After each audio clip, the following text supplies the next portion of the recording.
Докладите от Комисията за защита на конкуренцията и от Министерството на земеделието и храните са силно тревожни.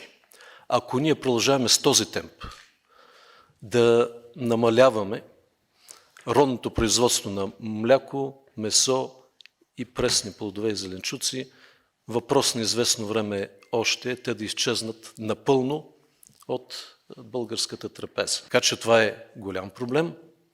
Ние считаме, че това е въпрос наличието на силно родно производство, въпрос на хранителна сигурност и суверенитет и въпрос на национална сигурност. Така че това е приоритетна политика на българското правителство, но нейното решаване изисква много неща.